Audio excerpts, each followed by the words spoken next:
Всем привет! Сегодня мы познакомимся с приложением Юла.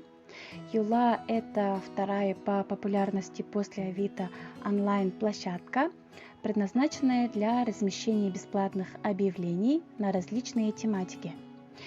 Устанавливаем приложение и проходите регистрацию. Там все понятно и очень просто.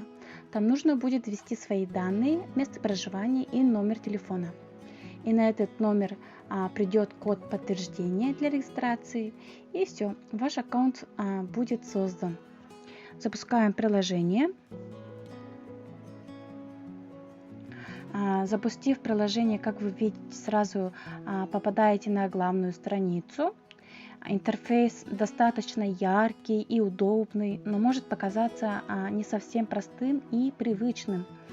И сейчас на этом уроке мы составим пошаговую инструкцию о том, как подать объявление на Юле бесплатно с телефона. Итак, на главной страничке в нижней панели в центре нажимаем знак плюс. Нам сразу предлагается выбрать категорию. Давайте для примера выберем последнюю категорию: вещи, электроника, животные, бизнес и прочее. Верхняя панель, вот такие белые окошки со знаком камеры, это места для фотографий. Как правило, там разрешается максимум до 10 фотографий. Для того, чтобы добавить фотографию, просто нажимаем на первую окошко.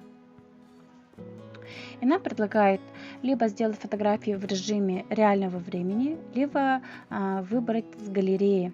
Давайте я выберу с галереи. Все, фотография есть. Теперь название. Например, дачная скамейка. Далее стоимость.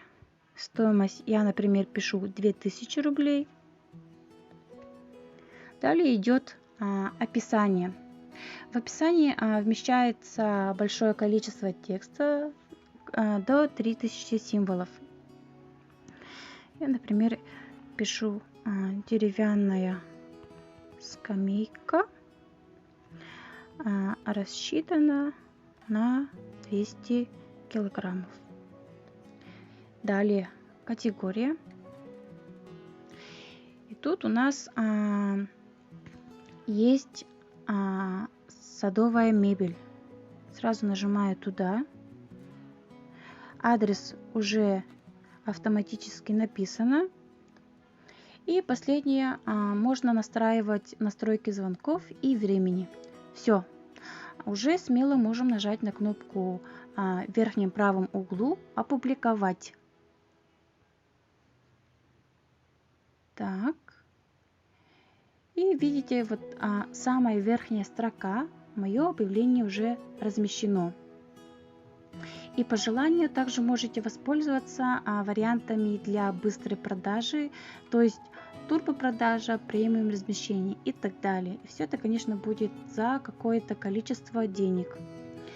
Но этого не бойтесь, можете и не воспользоваться этими вариантами. Всем спасибо за просмотр, до встречи!